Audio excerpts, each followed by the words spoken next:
Estamos conectándonos ya. Ahí está Julio Isaías. Bueno, Julio, estábamos contándote a los alumnos que ya estamos en esta sexta charla del ciclo de Chile CIU de 2020, que tiene por finalidad analizar la contingencia nacional en cuanto a la crisis sanitaria que estamos viviendo, también el estallido social, la posible recesión económica.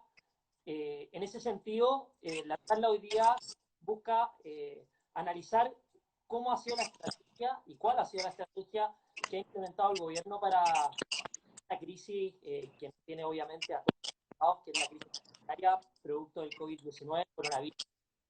Para eso, bueno, les presento, aquí abajo tenemos a Luis Samís, él es abogado y político chileno, abogado de la Pontificia Universidad Católica.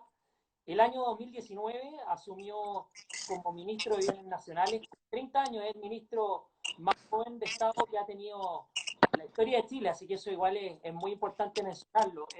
Es un conocido también de la casa, Julio trabajó durante muchos años con la UDD desde el Instituto República, del cual fue director y luego presidente en los años 2012. Así que bueno, Julio, antes de darte la palabra, hemos entendido que los días martes son días importantes para el gobierno y la ciudadanía, dado que se toman medidas, se comunican, se dan anuncios y algunas de comunas salen y otras entran en cuarentena. Esto corresponde un poco a una estrategia que ha denominado el gobierno hace algunos días que se llama la cuarentena dinámica. Es decir, ir decretando cuarentenas diferenciadas de acuerdo a la cantidad de casos y condiciones de las zonas afectadas. ¿Nos podrías contar un poquito sobre eso? Y bueno, Salvador, obviamente, están uniendo, pueden hacernos las preguntas por el chat. Yo se las voy a ir leyendo al ministro para que podamos tener una conversación dinámica y entretenida. Sí, bueno, el presidente lo ha dicho claro respecto a las formas de tomar medidas en base a las necesidades de cada momento. No hay que olvidar de que las circunstancias van cambiando permanentemente y por tanto lo que se ha hecho es, en la medida que se necesita, se toman las medidas en base a las circunstancias. Por ejemplo, hoy día se tomaron muchas personas que en base a los contagios que han ido aumentando se requirió establecer nuevas cuarentenas. Entonces, por ejemplo, en San Bernardo, una parte de San Bernardo se estableció una cuarentena preventiva, lo mismo en el Bosque, se sacaron otras comunas de la cuarentena porque las medidas se están tomando permanentemente toda la semana y por eso el ministro Mañalich va anunciándola de manera semanal, todos los martes, nuevas comunas que entran a las cuarentenas y comunas que salen de las cuarentenas. Exactamente. En ese sentido, bueno, ustedes tienen un ministerio a cargo, el Ministerio de Bienes Nacionales, ¿cierto? El cual está liderado obviamente por tu persona. Y en ese sentido, por ejemplo, hemos visto medidas de trámites que antes se hacían presencialmente, los han llevado a online, por ejemplo, para poder acercarle el tema de los arriendos de inmuebles fiscales, la concesión de uso gratuito de corto plazo, etcétera. ¿Nos podrías contar un poco cómo están enfrentando la cuarentena desde el Ministerio de Bienes Nacionales? Sí, o sea, todo lo que ha pasado con coronavirus ha puesto una presión enorme en todo el gobierno, el mundo de la empresa, el gobierno, la sociedad civil, de trabajar de una manera más digital. Y en ese sentido nosotros tenemos hoy día funcionando todas las seremías presencialmente, pero hemos focalizado el trabajo desde el punto de vista de el teletrabajo, el trabajo digital, de manera tal que todos los ciudadanos sepan de que sus trámites, sus gestiones se siguen realizando con independencia de las circunstancias que estamos viendo como país. Y por eso en biennacionales.cl hay más de 17 trámites digitalizados. Hemos hecho muchas maneras de permitir que las personas sigan confiados en que las gestiones se están realizando, porque hay una cosa relevante, hay mucha gente que lleva años esperando sus gestiones, sus trámites. De repente nosotros llamamos para entregar un título de dominio y decimos, ¿cuánto tiempo esperó por esto? Y decía, 8 años, 10 años. Entonces, además de entregarle el título de dominio, le pedimos disculpas por la demora, porque cuando vemos malestar ciudadano, no solo tiene que ver con los abusos del mundo de la empresa, sino también con las demoras, muchas veces también del mundo del Estado. Claramente. En ese sentido, ¿nos podrían contar de qué servicios del Ministerio están momentáneamente suspendidos por el coronavirus, de cierta manera por la emergencia, y cuáles obviamente se han logrado adaptar y están disponibles para que puedan los ciudadanos tener esa información en mano? Sí, bueno, todo hoy día los servicios están digitalizados, hemos puesto todos los mecanismos, ya sea email, teléfono, redes sociales. trámites de concesiones, arriendo. Incluso la semana pasada, por ejemplo, hicimos una verdadera call center en el Ministerio de Bienes Nacionales para llamar a más de 3.000 familias e informarle que los títulos de dominio que ellos están tramitando ante Bienes Nacionales ya están cursados y que se les va a entregar una vez que tengamos listo, hayamos superado la crisis del coronavirus. Y eso es importante porque no queremos que la gente que ha pasado por mucho tiempo de espera siga esperando por culpa de la actual crisis sanitaria. Perfecto, ministro. Oye, en el sentido de que, obviamente, son los ministros más jóvenes, tú participaste como dirigente en tus tiempos de colegio el año 2006, dirigente de la Revolución Pingüina, estudiante también del Centro de Alumnos del Instituto Nacional, y entre el 2007 y el 2011 estuviste a cargo de la Chile Siempre. ¿Cómo podemos entregarle un mensaje, obviamente, a los universitarios, a los jóvenes, sobre cómo poder ayudar en tiempos de crisis?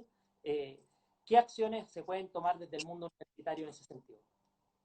Sí, o sea, es muy importante porque todo lo que hemos vivido hoy día tiene también de un factor generacional, especialmente lo que vivimos desde octubre del año pasado.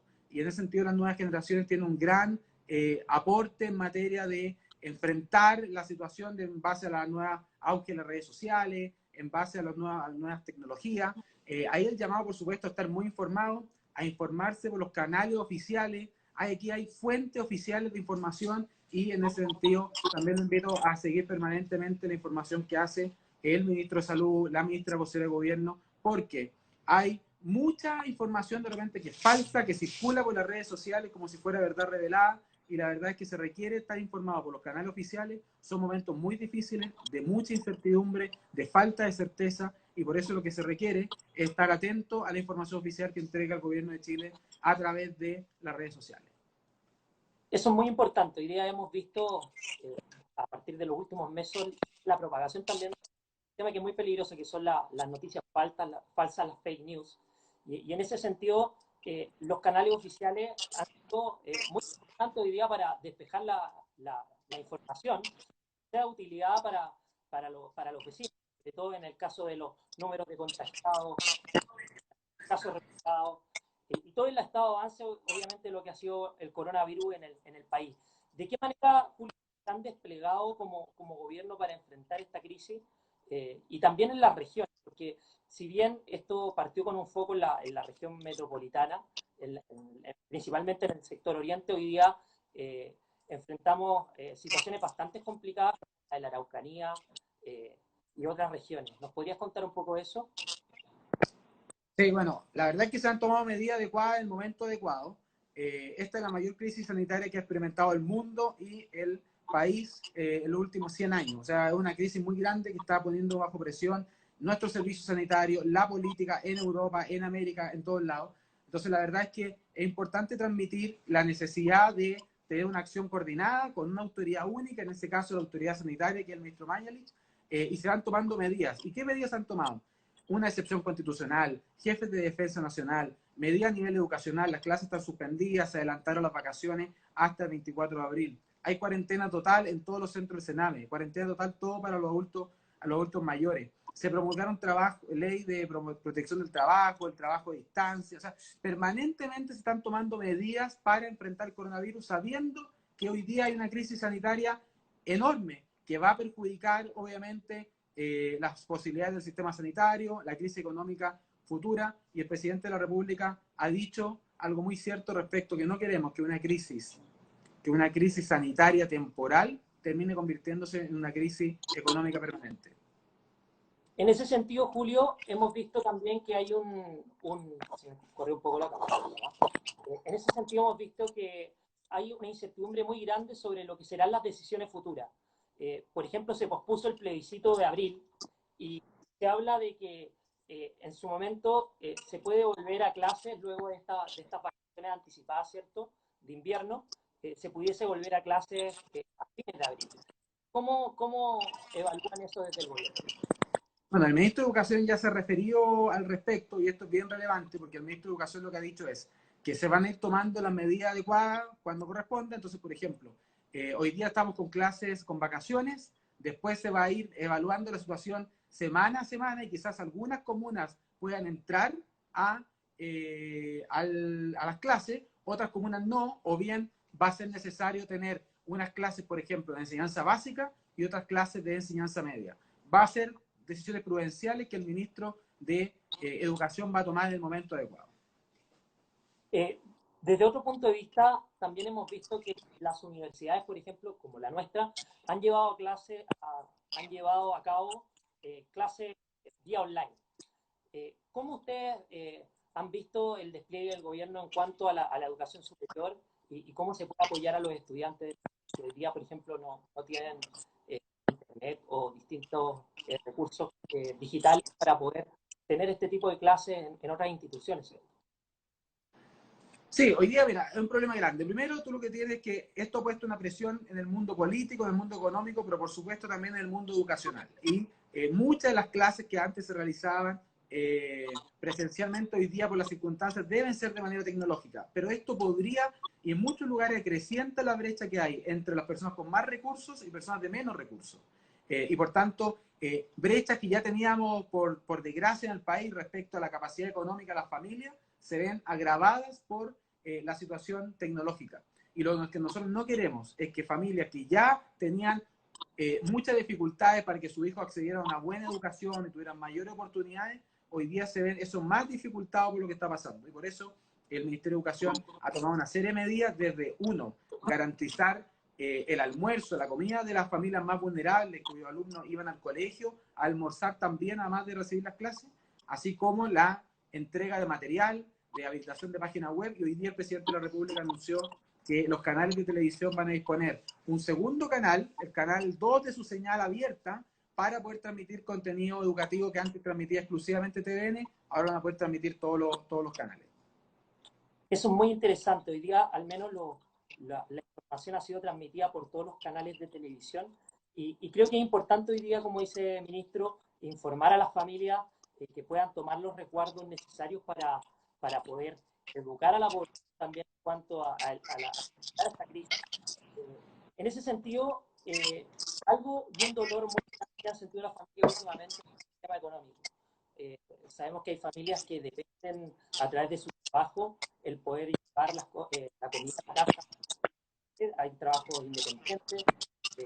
Y en ese sentido, ¿cómo ven desde el gobierno este escenario que se ve profundizado, obviamente, a partir de los últimos meses y más de esta crisis, este escenario económico complejo, que de cierta manera tiene que reactivarse dentro de los próximos meses? Sí, la crisis económica la está viviendo el mundo entero. Solo en Estados Unidos ya hay más de 16 millones de solicitudes de subsidio o de seguro de desempleo. En España se han perdido más de 800.000 empleos. En Chile se estima un costo del Producto Interno Bruto entre 3 y 4%, o sea, va a ser un costo muy alto. Y por eso el presidente ha dicho que no queremos que una crisis sanitaria, que es temporal, pase a ser una crisis económica permanente. Y se han tomado muchas medidas para proteger las condiciones económicas. Por ejemplo, la suma de todos los paquetes de ayuda del Estado ya son más de 16.000 millones de dólares, y eso debe ser el más grande paquete económico impulsado desde un gobierno en la historia del país. Son medidas muy radicales, con un gran flujo de recursos, pero que es necesario en estos momentos por las circunstancias que estamos experimentando. El presidente, nosotros tuvimos un consejo de gabinete hace como 3 semanas, y el presidente nos dijo cuáles eran las prioridades del gobierno. Y uno es la preocupación por la vida y por la salud de las personas. Segundo, tiene que ver con el aseguramiento del abastecimiento, la cadena de servicios, los servicios básicos, la electricidad, el agua potable. Y tercero, también la protección de las pymes, de los ingresos, de los empleos. Porque hoy día lo que estamos viviendo es una crisis sanitaria que puede convertirse en económica y, por desgracia, también social. Un solo dato: en Italia, que se estableció cuarentena muy dura y restrictiva en grandes zonas, tuvieron problemas serios de abastecimiento al punto que en algunas zonas del sur de Italia se generaron saqueos y robos a supermercados y obviamente una vulneración de la orden de cuarentena. Entonces, acá se han tomado medidas adecuadas, momento adecuado, con proporcionalidad, cambiando permanentemente y también sabiendo que el tema económico es un factor. Ayer conversábamos con otros ministros de que vamos a enfrentar una de las mayores crisis económicas desde los años 80, que va a significar, por desgracia, menos crecimiento. Hay que estar atento al precio del cobre. Cada centavo que baja el precio de cobre significa 60 millones de dólares menos de recaudación fiscal. Lo mismo con cuando baja un por ciento el crecimiento económico, son 600 millones de dólares menos de recaudación fiscal, y eso, la suma, significa menos recursos para apoyar a las familias más vulnerables y que más lo necesitan. En ese sentido, hemos visto que varios ministerios han tenido que hacer un esfuerzo presupuestario, han tenido que realizar, obviamente, todo el gasto que se iba a producir este año y redestinar esos recursos en apoyo a las familias. Lo hemos tenido que hacer también a instituciones como esta universidad. Y en ese sentido, ¿cómo tú puedes traducir ese esfuerzo desde la parte del gobierno y en qué se va a llevar a cabo ese gasto, esa redestinación de los recursos? Sí, hemos ya tenido dos recortes, un solo dato. Por ejemplo, nosotros el primer recorte significó casi 500 millones de pesos menos en el presupuesto, y en el último casi menos 2.000 millones de pesos, y esto significa menos recursos para el funcionamiento ordinario de los ministerios. Hay ministerios que han reducido hasta en 70.000 millones de pesos su presupuesto. ¿Y por qué este ajuste de cinturón es tan grande y tan potente? Primero, es un ajuste que están haciéndolo todo, está haciendo la universidad, las empresas y también el Estado. Y desde el punto de vista del Estado, el primer gran esfuerzo fue para suplementar el presupuesto del Ministerio de Salud.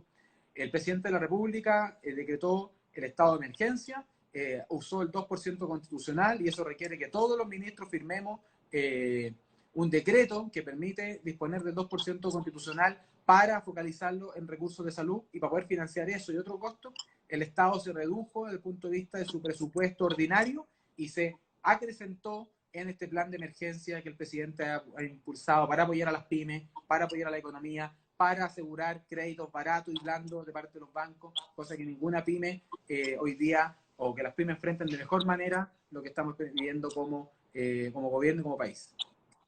Oye, perfecto, ministro. Para quienes se están sumando a la transmisión, estamos hablando con Samir sobre la estrategia que ha utilizado el gobierno para enfrentar este asunto sanitario del coronavirus. Julio, en el último tiempo hemos visto a través de y a través de las redes sociales un constante tironeo entre el mundo municipal y lo que es el gobierno central.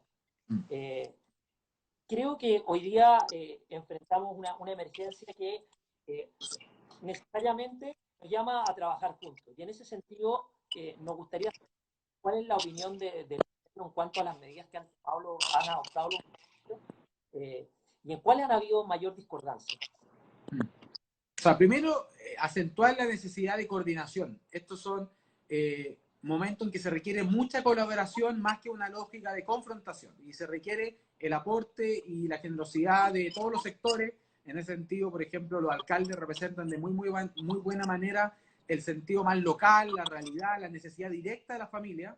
También, por ejemplo, valorar la colaboración del mundo social. Tenemos una mesa social que lidera el ministro del Interior, Gonzalo Blumer, y están reunidos ahora. Participa el colegio médico, participan rectores, participan profesores. Hoy día también participó Rodrigo Jordán de la sociedad civil. O sea, eso es muy bueno, que la sociedad civil, que los alcaldes y por supuesto la estructura del Estado estemos coordinados. Pero la coordinación requiere un liderazgo, y ese liderazgo la Constitución y la ley lo establece el presidente de la República y la autoridad sanitaria, que es el ministro Mañalich. Y yo creo que el ministro Mañalich ha ido todas las semanas tomando las medidas junto al presidente que se requieren en el momento que se necesitan. Y en ese sentido se ha establecido una buena relación de trabajo con los alcaldes, principalmente a través de hacer llegar la ayuda social, de hacer llegar todo lo que tiene que ver con la ayuda aparte del Estado. El Ministerio de Desarrollo Social está coordinado con ellos. Por ejemplo, antes de ayer hubo un punto de prensa unitario entre la Katy Martorell, que es nuestra subsecretaria de Prevención del Delito, con alcaldes para anunciar juntos las medidas respecto al levantamiento de la cuarentena. Eso es importante, pero también relevante, por otro lado, de cosas que tenemos que mejorar, tiene que ver con la coordinación, porque cuando un alcalde toma una medida en una comuna, siempre impacta en las comunas aledañas. Y la visión general, integral, es la que tiene el gobierno y la autoridad sanitaria, y por eso es importante la coordinación entre estos dos mundos. En ese sentido, ¿cómo ustedes evalúan la respuesta y la colaboración de la ciudadanía mediante las medidas que se han tomado por parte de los gobiernos? ¿Y cómo ven ustedes también, de cierta manera, la opinión de la ciudadanía a través de las encuestas? Volvió a salir la Plaza Cadem, que es una encuesta que mide el ciudadano semana a semana. Me imagino que ha sido bien recibido por parte del el feedback que se da a través de ese medio. Sí, o sea, primero que todo agradecer y valorar porque la gran mayoría de los chilenos ha respetado las cuarentenas, la gran mayoría de los chilenos ha respetado los cordones sanitarios y las medidas de autocuidado, pero al mismo tiempo siempre se necesita más. Hemos visto, por ejemplo, triste ejemplo, yo ayer tuve una reunión de coordinación con el equipo de salud de la región de Valparaíso, con también el equipo de bienes nacionales, y me decía que hubo más de 1000 personas que fueron devueltas de la región Valparaíso por haber vulnerado las cuarentenas de la comuna de Santiago. Es decir, esta gente que agarró su auto, se preparó para ir a pasar el fin de semana largo a la playa, y eso claramente no entender el momento que estamos viviendo, que es mucho más de responsabilidad y solidaridad que de relajo o que de vacaciones. Y por tanto, así como se valora el compromiso y la responsabilidad de la gran mayoría de los chilenos, entender también que por desgracia hemos visto casos, ayer hubo más de 300 detenidos por vulnerar el toque de queda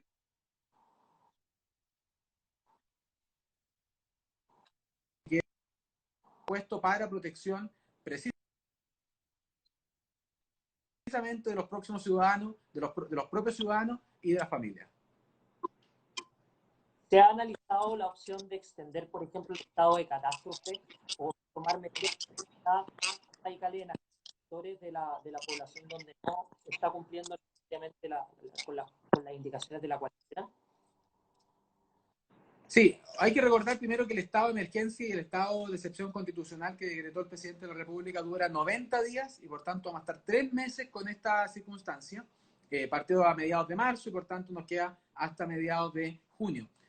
Vamos a tener 90 días con estado de excepción constitucional. Estamos con un proceso de cierre de fronteras que vencía esta semana y que el presidente prorrogó por una semana más y se va a ir tomando medidas accesorias en el momento adecuado. La medida grande del estado de excepción constitucional, el presidente ya la decretó hasta por 90 días y se verá en su momento si se requiere renovarlo.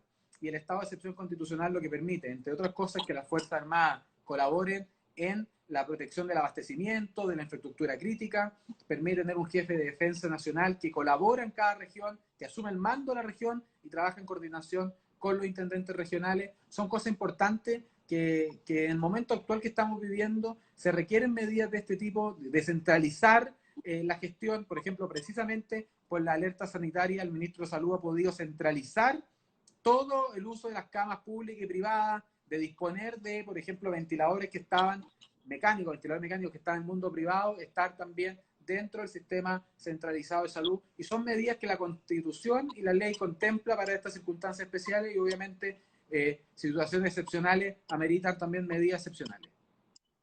Exactamente. Bueno, ministro, para ir finalizando, nos gustaría que pueda darle un mensaje a la comunidad estudiantil que nos está mirando a través de esta charla, a través de este canal live, un llamado a lo mejor a la acción. Estamos desarrollando algunas iniciativas de voluntariado en la universidad para aportar con el acompañamiento a adultos mayores, para ayudar a levantar estas pymes que vienen desde mucho más atrás con problemas graves de ventas y en ese sentido, obviamente, entendiendo que esto afecta a las familias chilenas, me gustaría un último mensaje a la comunidad. O sea, primero un llamado a toda la comunidad en cuanto ciudadanos a ser muy responsables, a estar a la altura de las circunstancias que estamos viviendo. Los países que se han tomado en serio las medidas preventivas han enfrentado mucha mejor manera la crisis del coronavirus y por desgracia aquellos que ignoraron o quisieron oídos sordos a esas medidas están pagando esa irresponsabilidad. Y evidentemente uno tiene que copiar las buenas cosas que se han hecho en el extranjero y no replicar esas medidas a veces irresponsables que se dio en un inicio. Yo creo que hoy día hay mucha más madurez y responsabilidad frente a lo que estamos pasando. Y segundo, como comunidad universitaria, evidentemente estar a la altura del desafío que significa las clases a distancia, de lo que requiere la preparación intelectual. Recuerden que en las universidades se están formando jóvenes profesionales para el servicio del país en el futuro y esa capacidad técnica, la formación intelectual, profesional, evidentemente debe ser de primer nivel, atendida a las circunstancias y por tanto se requiere un esfuerzo doble, ya sea para atender las clases a distancia como para seguir preparándose y formándose en paralelo con buenos libros, buenas películas y obviamente buenas conversaciones. Agradecemos, ministro, por su tiempo. Bueno, les recordamos que este live va a quedar para todos los alumnos que quieran verlo. A lo mejor hoy día estuvieron en clase, estuvieron en algún curso track. Así que, bueno, nos despedimos, le deseamos el mayor de los éxitos, porque sabemos que a usted no le va bien, a Chile también le va bien. Así que muchas gracias, ministro, por su... Muchas gracias, Patricia, que esté muy bien.